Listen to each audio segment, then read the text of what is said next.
Welcome back. Lên, cái lệ là ta bây giờ cho thầy in mong hiền spicy noodles, cái này đó là spicy noodles. Spicy noodles là lá khop mây này, lá khop mây à.นี่กลุ่มเว็บให้เขาชวนลาลุดตัวกันนี่บิซาว YouTube channel เลยเขาชวนกันไอเดียวแฟกตัวนี้มุกบังติแคร์เราพอไอตัวลำปักติแคร์เราพอหันไอเดียวแฟกตัวไอ้ที่กันติจะเล่น spicy noodles จะเล่นสักกันไอทรินราคาเนี่ยสามีอย่างเขาบูดักส่วนนั้นหัวหัน spicy ช่างๆให้ร้อนช่วงเวลาจังเมื่ออามันลมจวกเขาค่ะไอ้วันไทยติเต้ไวๆได้นะไม่ติเต้ไอ้จุกกระเซเรามีหังเขาข้าร้อนช่วงเวลาจังเมื่อเฮียมันต้องให้สมหิมันเตียงหันสมหิสมทุ่มสมงาจ่าอันนี้ก็เสียเตียงเขาข้าอามันด้านเนี้ยโตมาจังเฮียนตัวเขาฮิกันไอ้ไว้หน้าช่วงกันไอ้แหละชิ้นตอนนี้2x ไว้กันยาไว้มีกันไอ้ตัวเขาฮิกัน compare แหละชิ้นตอนนี้กันไอ้ชิ้นตอนนี้ตุยเต้ถักตันเตะข้างเขาค่ะเสียดกันตุ้มต้นดิจนช่วงอาทิตย์อย่างเงี้ยอย่างเงี้ยชมข้ากันเอ็นเตอร์งานต้นดิ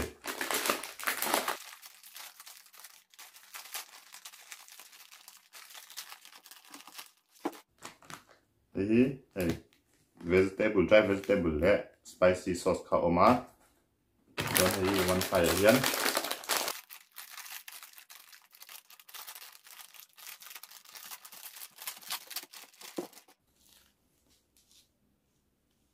flakes dry vegetable และ spicy sauce และtaste maker เอามันนี่ให้ตายยันส่วน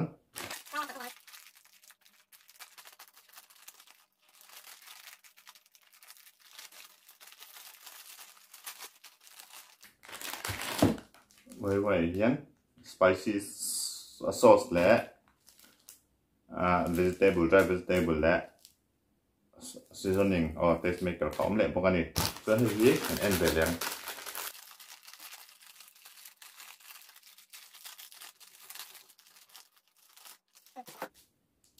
ไอ้ spicy sauce และ taste maker เอาไม่เละพวกนี้เจ้าเขาดีกันเสียมั้งกันไอชิ้นโดนนี่อ๋อไปกันเสียมสุดท้ายไอ้ที่เสียเหล่าก็เสียเหล่าคันนี้ไว้คันนี้วันไทยสไปซี่ปังไอ้คันนี้สามียังบุลดักคันตานี่กันไอ้ชิ้นโดนนี่มันตรงจังกันได้ไงชวนกันไอ้ชาวเซลล์นี่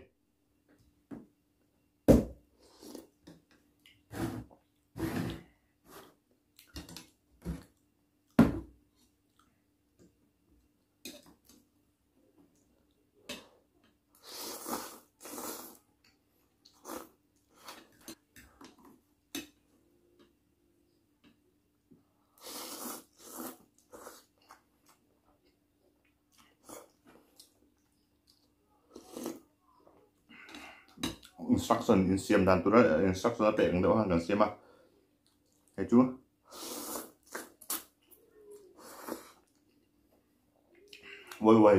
quay nên ăn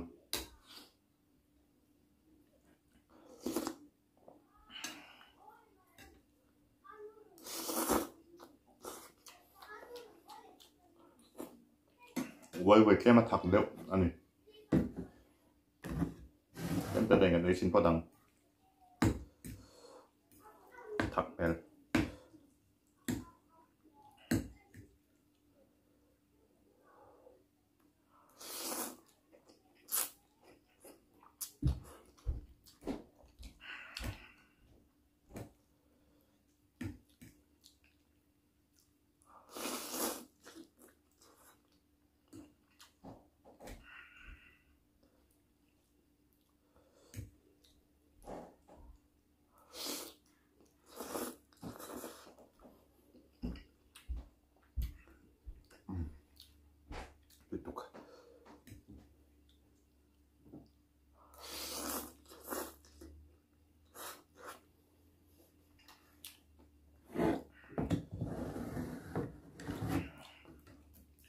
giờ xin phật cần tiền nghe anh ăn ngày phút đang xịt là vẫn tụi hắn cần tiền ăn cần cá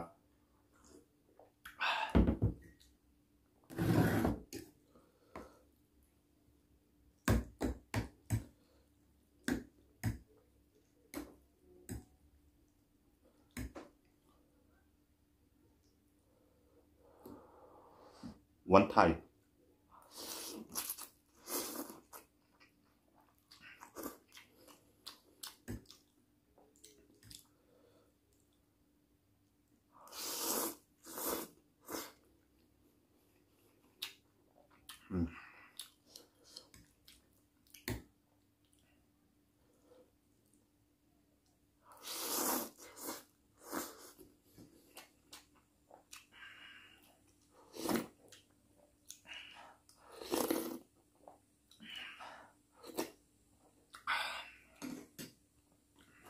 hrang tuy không mày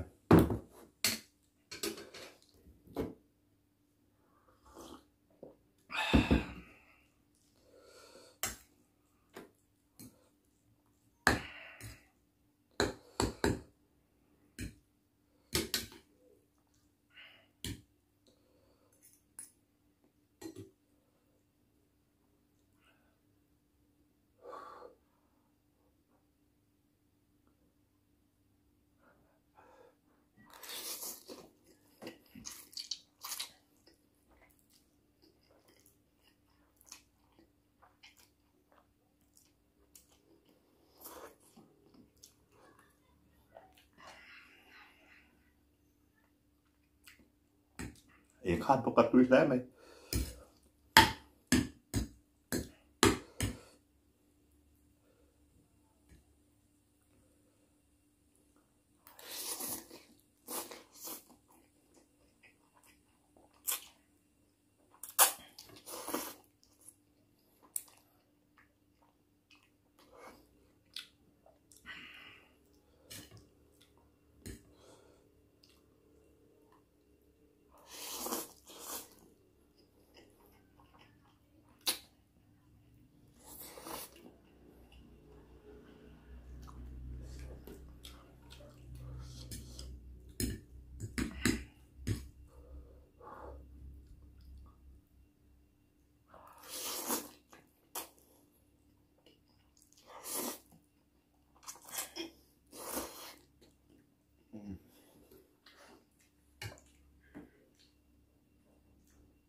tôi tục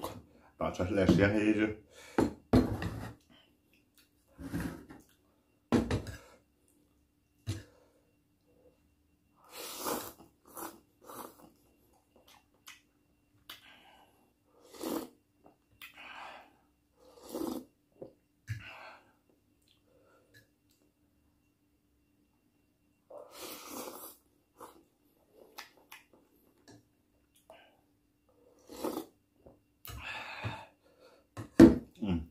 mình tôm gần là chút lên mình là thẳng đâu qua lung xe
cái thằng này là dậy dậy vậy.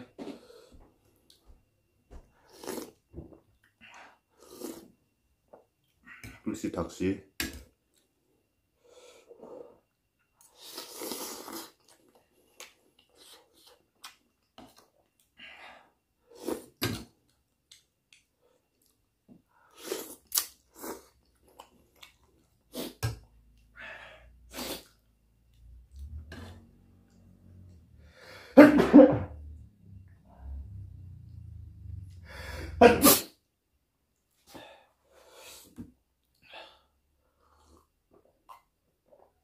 Chiều nó sâu tụi ta ra thằng cái lụt các bạn thì rất chiều nó sâu tụi các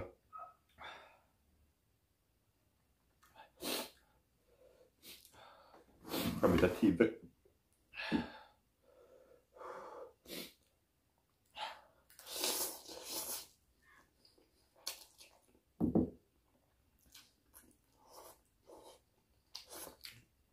Ai Noodles sih aku nggak dulu saya tak berani.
Thật rất to.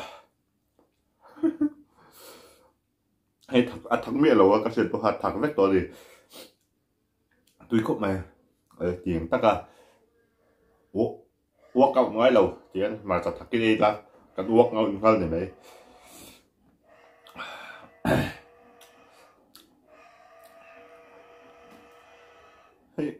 Hay là quay lại uống thấy anh đằng chết bên này cái tiền gì.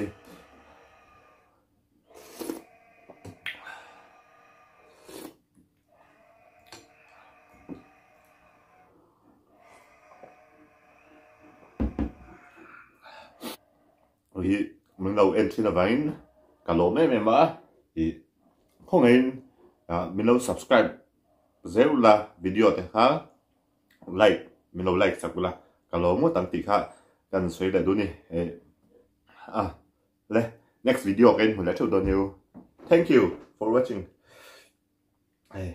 Thần dậy dậy mày.